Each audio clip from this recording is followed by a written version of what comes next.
Hello, everyone. Welcome to the Manifesting Abundance video show. I am your host. My name is Kathryn Yarborough, for those of you who don't know me. And I'm here on Mondays and Thursdays interviewing, most of the time, interviewing folks, really awesome, cool people who are creating their life by design rather than by default. And so I'm getting to have all these really interesting conversations with them.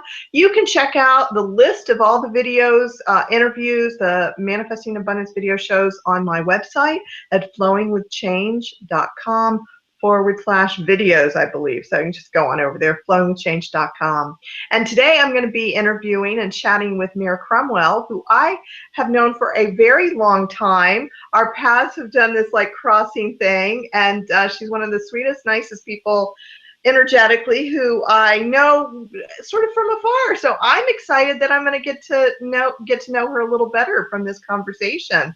I think that's all I really want to say here. The purpose of the well, I'll say one more thing.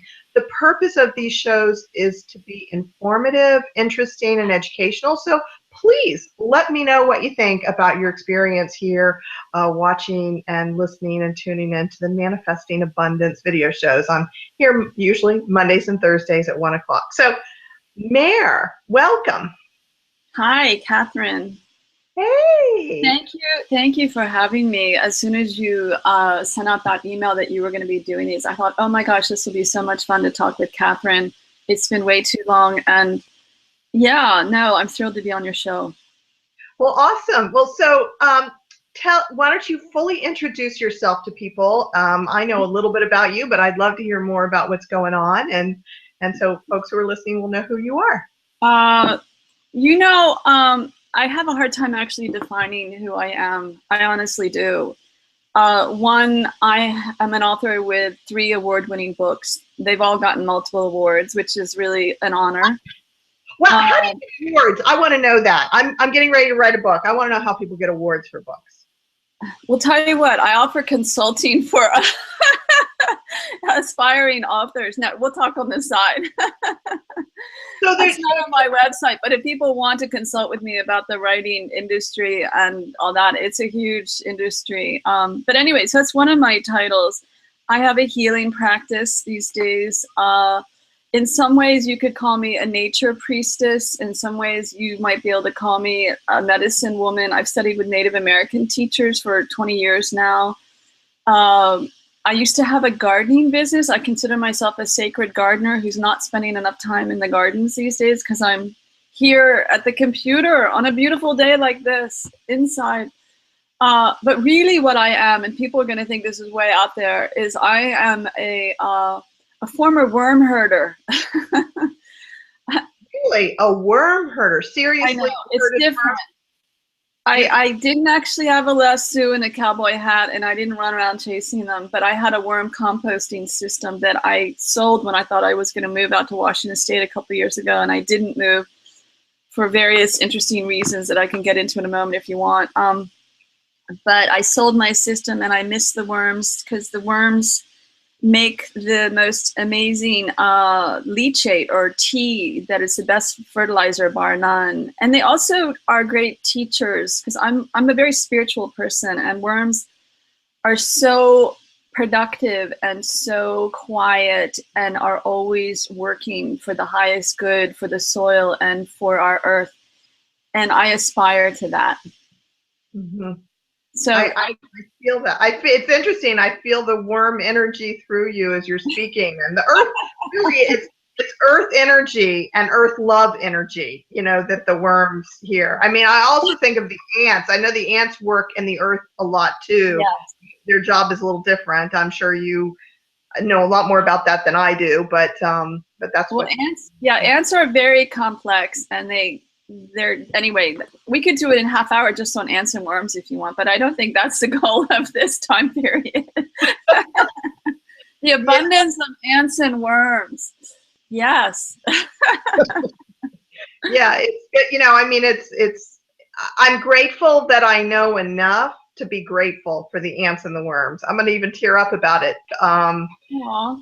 You know, I mean, I think that most of us, you know, in modern day America, at least, we're kind of disconnected from Earth, and you know, and now that I'm hanging out in Florida, there are these roaches. I don't know what good they have going on for us, but I know the ants, and there's lots of ants here too. You don't see many worms, but I'm sure they're there working hard. Somewhere, maybe.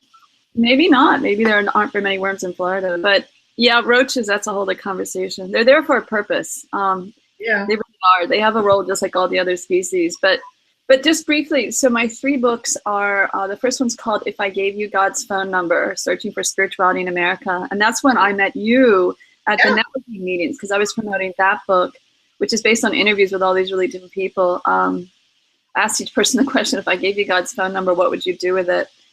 My second book and my third one are a series. I don't know if the series is going to continue because frankly, I'm a little burned out right now in the moment. But the second one's called Messages from Mother Earth Mother. And the third one's called The Great Mother Bible, because I am a mystic.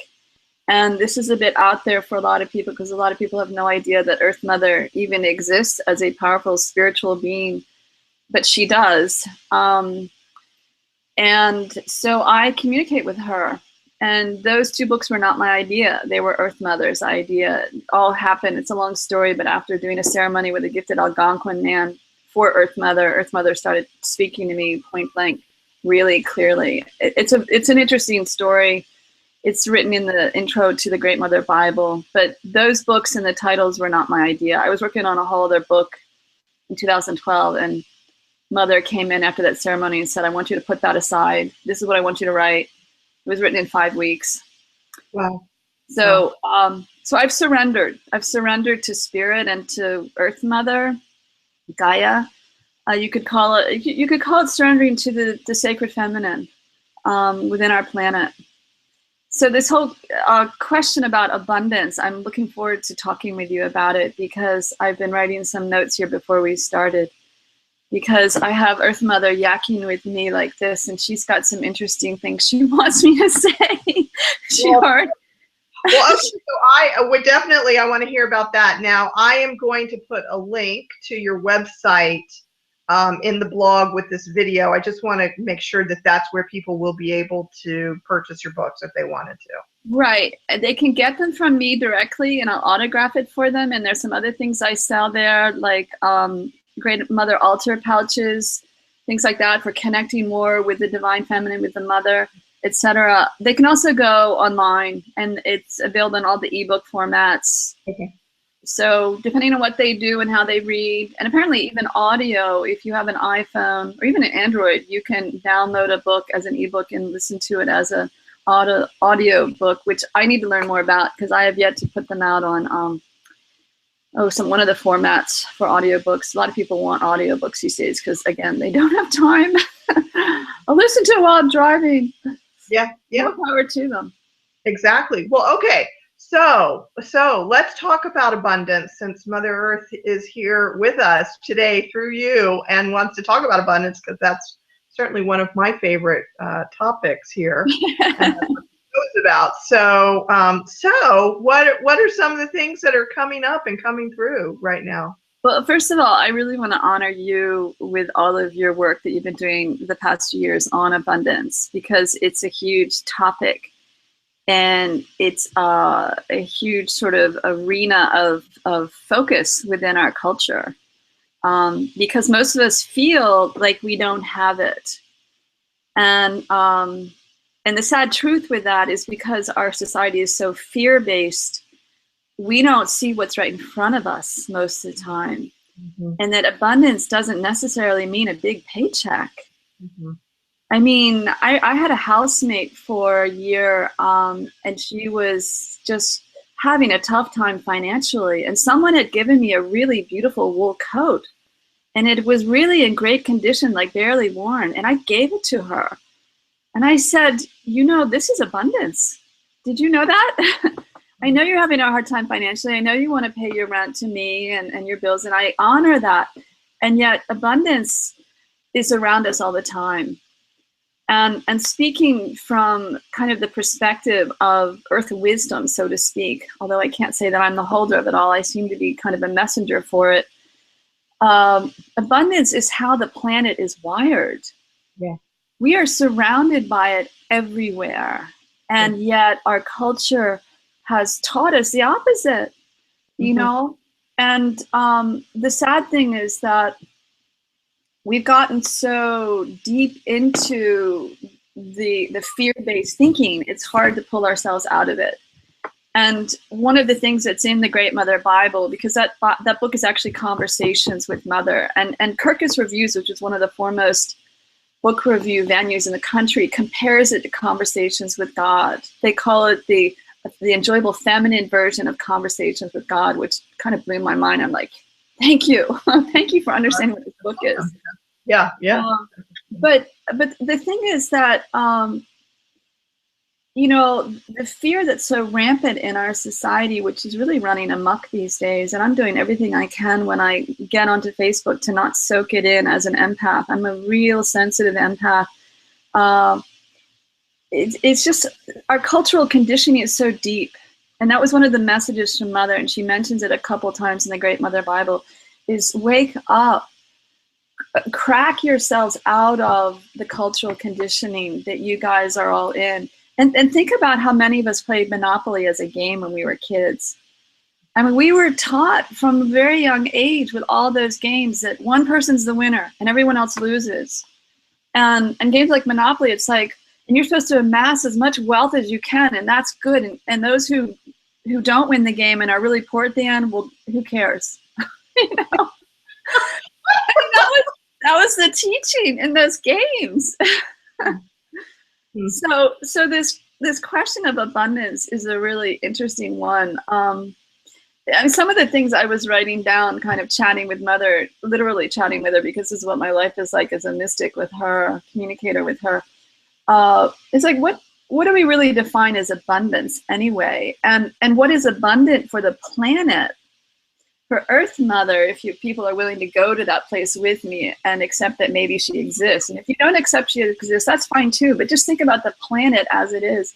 What's abundant for the planet in our society these days is the antithesis of what's abundant for us, because the more we consume, the more we're destroying ecosystems and toxifying the environment all over the world.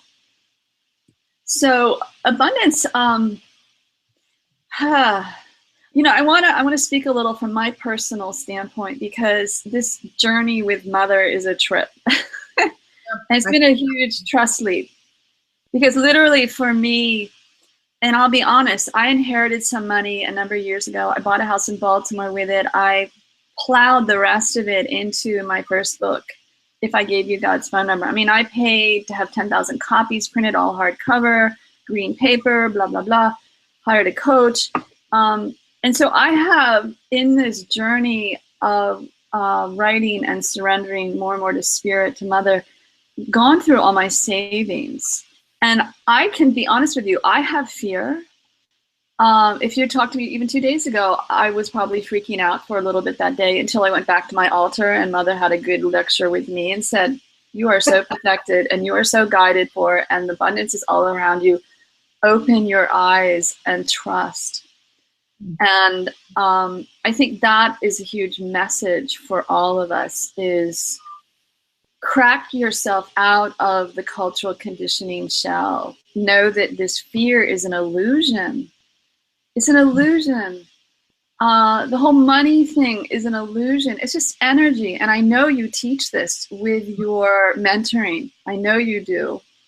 And love and gratitude is a beautiful way to open up the energy flow for abundance.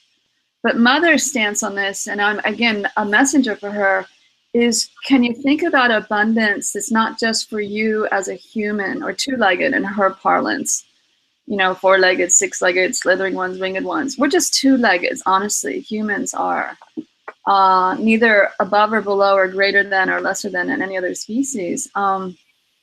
But from the perspective of Mother, if we really want to think about the future and our children and grandchildren, and the Native people say, you know, into the next 7 generations, is what is abundant for us, it's also abundant for the planet. You know, that's really the message that Mother wants to put out through me in this moment, talking with you. And thank you for letting me do this. I'm delighted to hear this perspective that completely is, I feel, totally aligned with. So, you know, sometimes people speak and I'm like, oh no, let me fix the conversation a little. Let me put my 2 cents in here because, you know, that's not exactly how I see it. But this, I'm with you, 100%. And you know, thank you. The Secret, when that book came out and then the movie, and it was so huge, Mother even wanted it written into the Great Mother Bible about that book and the movie, that it was powerful, and it does speak about the manifestation capabilities of any of us when we are in alignment. But what was missing from their teachings was, but what's for the highest good for the planet and for the next few generations? What is for the highest good for the salamanders and the frogs and the deer and, you know, all the species out there that we are supposed to be in sacred relationship with? And so when people, you know, bought into the Secret, and many people have done beautiful things with it, don't get me wrong, but a lot of people, as I understand it, bought into it and thought, okay, my goal is an immense house, you know, fancy cars. But this worldview of seeing ourselves so disconnected from the world that provides us all those materials to create the cars, create the fancy house, to, you know, that's where the abundance thinking needs to really be fleshed out. Well, you know, it's interesting because I think that people, the automatic thinking or the automatic association with the word abundance is money, and you know, a lot of money. And I find that that's interesting now that I've named my Facebook page, or named myself as a manifesting abundance coach. You know, and I do a lot of posts about money because actually people respond positively to it. And so in some ways I feel out of alignment with some of the things that I post. I mean, not totally, but it's interesting because really abundance is what you're talking about. It's a way of it's about the bigger, the abundance that we are all a part of. Yes. And it's not just about money. And I say that often, you know, abundance isn't just about money, it's about your whole life. And I when I talk about manifesting, I want people, and I've taught this for years, I want people to manifest from their higher self what their higher self really wants, because I believe that when we're tuned into our higher self and listening to that and manifesting from there, then we are connected with all of existence, which includes Earth and all the creatures here, and what we manifest from that perspective is in right alignment, and it's for the greater good of all. Yeah. And you know, so what we haven't yet said the word yet, but I think it's important to put it out there, is there's this word greed, and there is this energy behind greed, and there is this interesting way that our society supports greed as it's okay. And that's where we can make the distinction between your lower self and your higher self, is that those people who really have done their inner work, and we're all doing it. I'm doing it as much as the next person. I mean, I'm as flawed as the next person.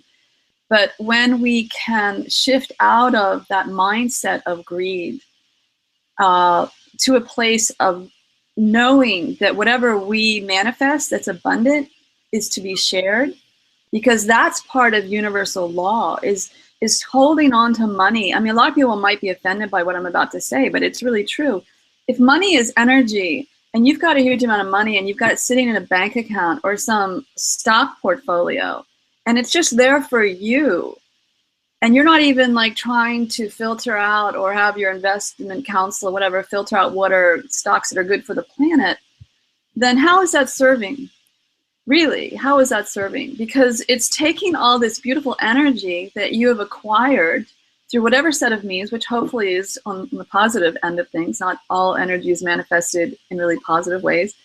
But to then bank it in a savings account, or put it under your mattress even, or have it in a stock portfolio, when it's not serving the highest good, is not serving the next few generations, really. It's not serving the health of our planet, and it's very short-sighted.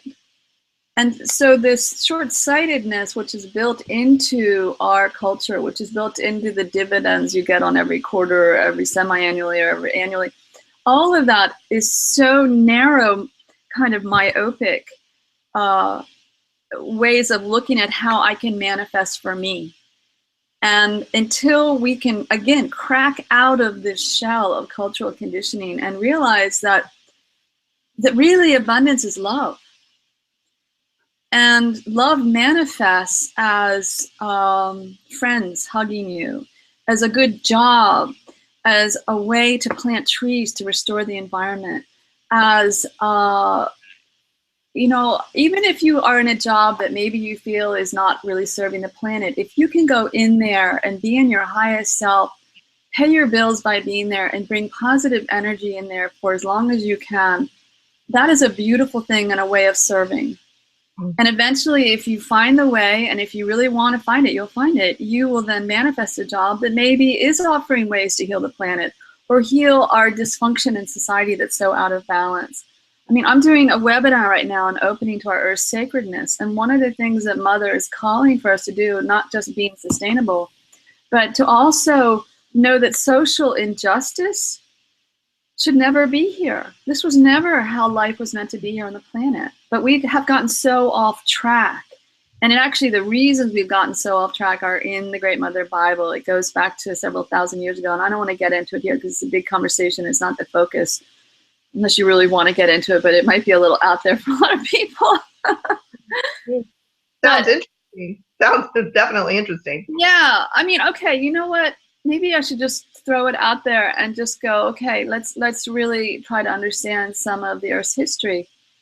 Is we live in a very complicated, complex, beautiful, beautiful world of great beauty, great sensuality, colors, the sights, the smells. It's amazing, this planet.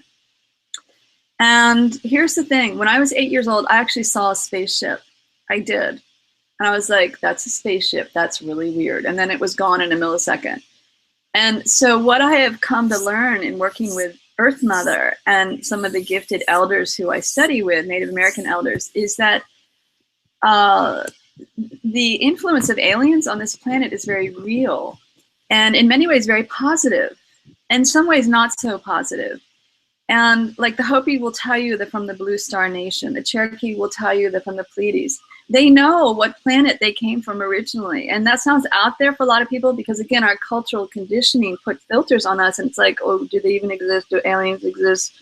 They actually do. And they've had a lot of influence here on Earth from the very onset, the creation of the planet. And in many ways for the highest good, working closely with Earth Mother and creation. And I'm getting pretty far afield here, I know, but it's an interesting topic. But what happened about 4,000 to 5,000 years ago was a certain group of aliens really started to take control in a certain part of the world. And those are the roots of the Western culture.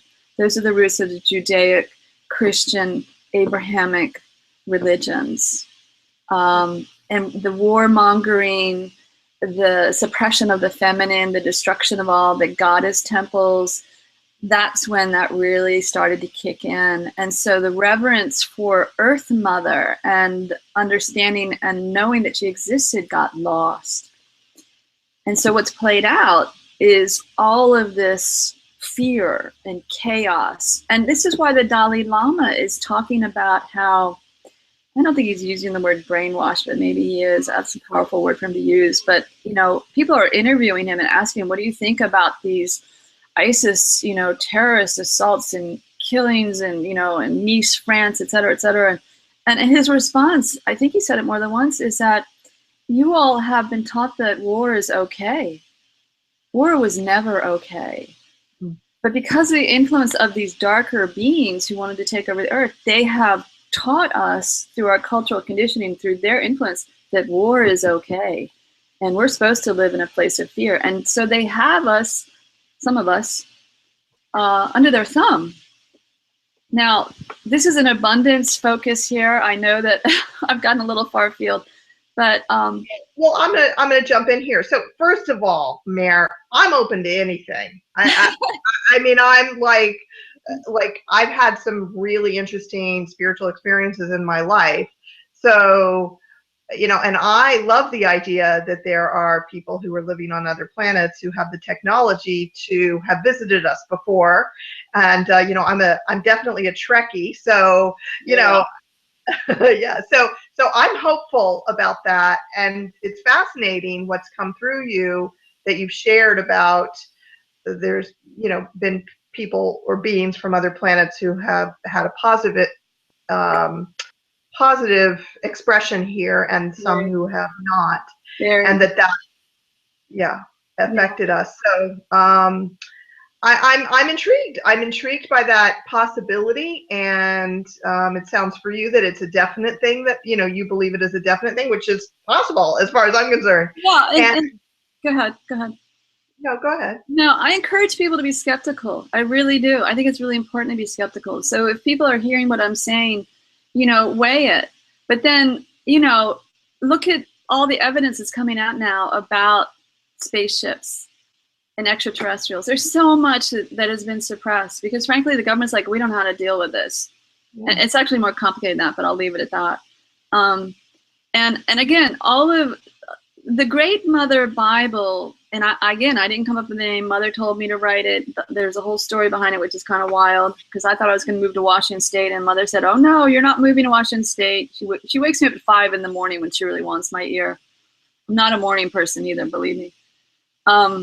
And so she told me, really, in November 2013, she said, "You're not moving to Washington State. You're going to stay here in Maryland and write the Great Mother Bible." And the house that I was renting was about to go into full foreclosure. I'm like, "How can I stay here?" She said, "You will be able to stay in this house as long as it takes for you to write the book." And so the conversation started January 2nd, 2014. And this is what happened is the house went to auction 6 days later. I tried to get to the courthouse with my lease I had drawn up with my friend like 2 months before, when she and I realized we needed to have a lease between us, you know. I couldn't get my car to move. The engine started, the car would not move. I'm not joking. I actually got out of the car with the engine running and looked at the tires thinking, are they frozen to the ground? I mean, it's January, but, you know, tire doesn't freeze to the ground in Maryland. They just don't. And when I finally turned the engine off, I could hear this giggling on the spirit realms, because I'm a mystic and I can hear that. And I knew that it was a collection of spiritual beings who had really figured out a way to make my car not move. Even though I could get the engine to work, the car wouldn't move. And when I thought you were supposed to stay in this house, so why did that happen? I want to know. Well, but here's what happened is that, and again, this is part of my trust sleep with Earth Mother, is I got in the house then after trying to get the car to move and it wouldn't move. And I had my lease in my little portfolio and I put on some nice clothes. And meanwhile, I'd been writing with her at 5 that morning, because this was in the serious writing phase with the Great Mother Bible writing.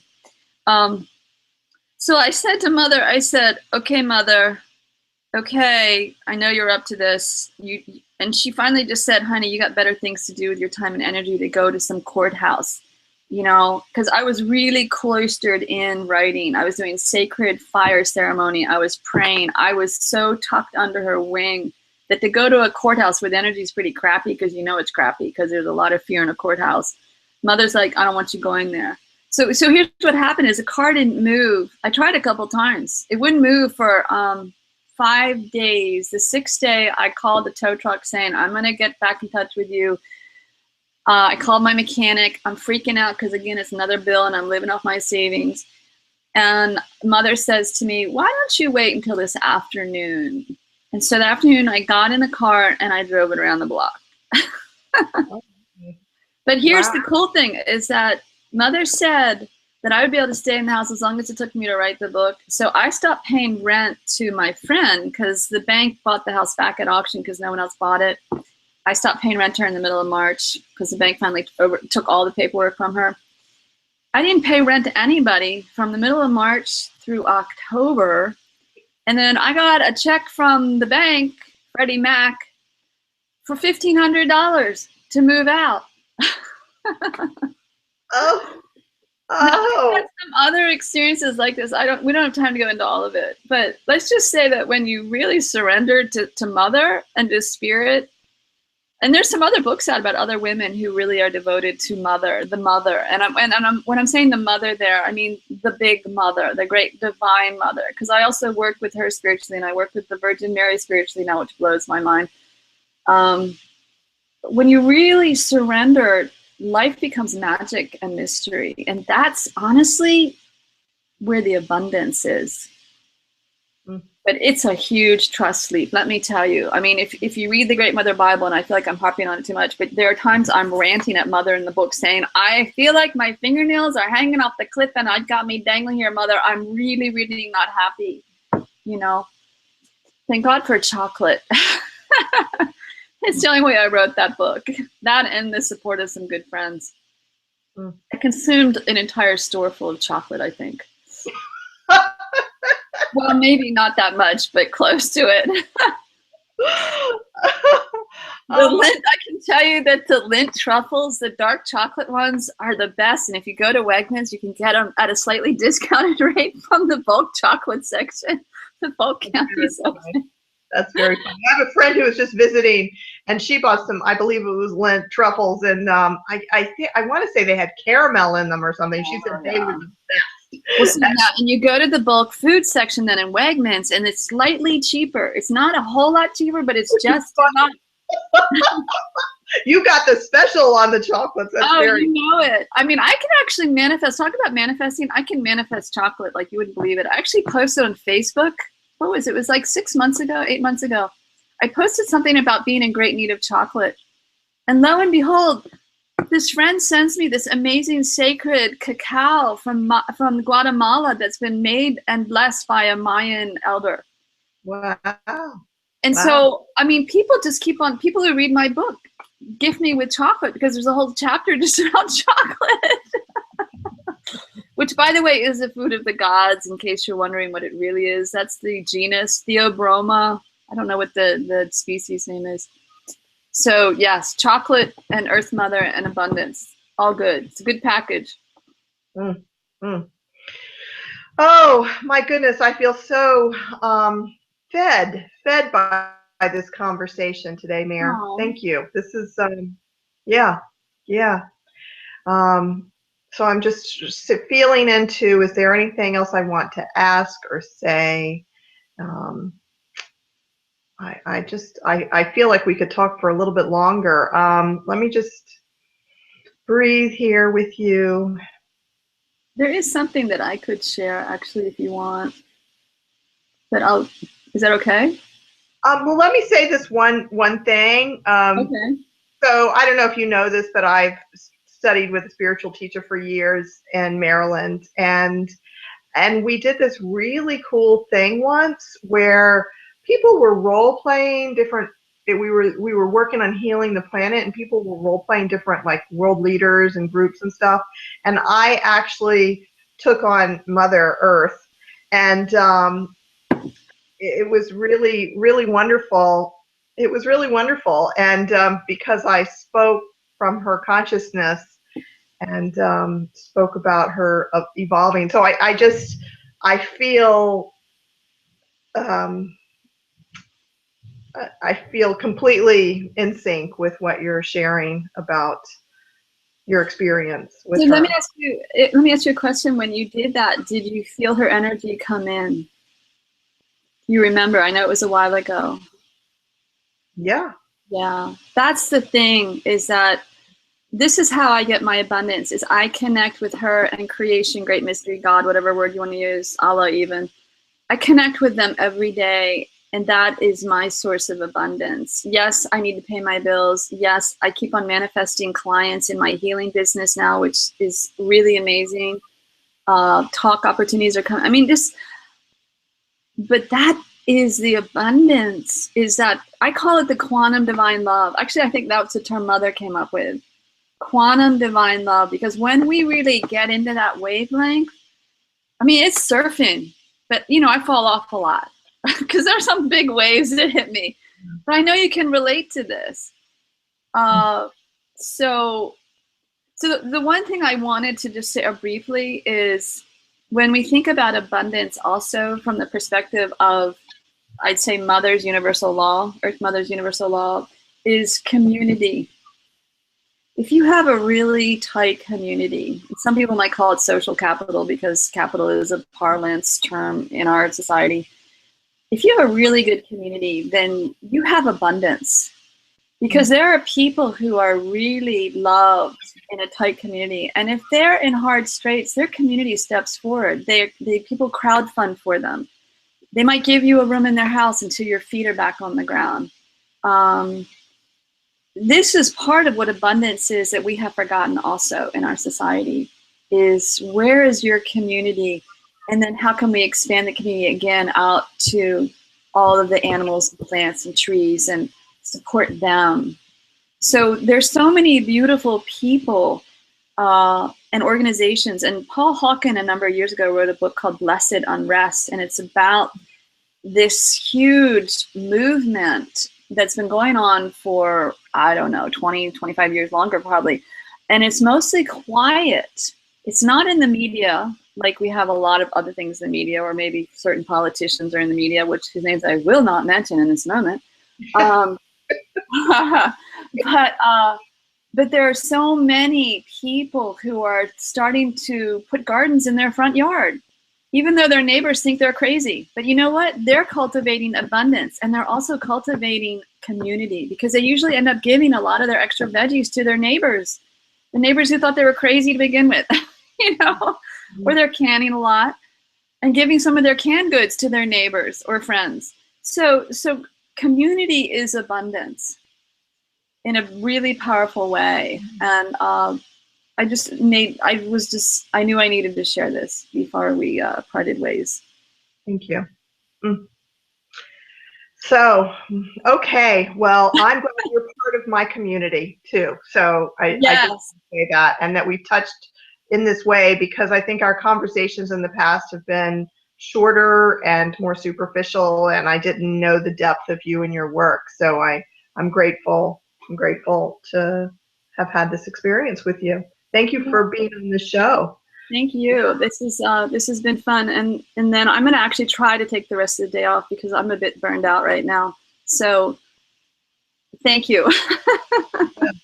I appreciate that. I know I often need, after I've been with other people or whatever, I need to just be with me and this.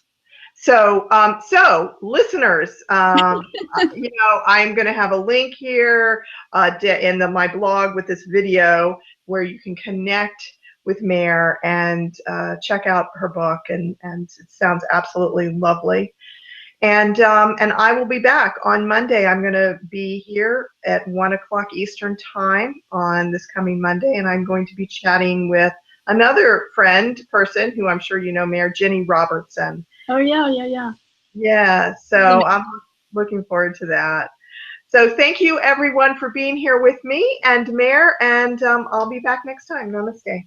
Thank you, Kathryn. It's been fun. Yes.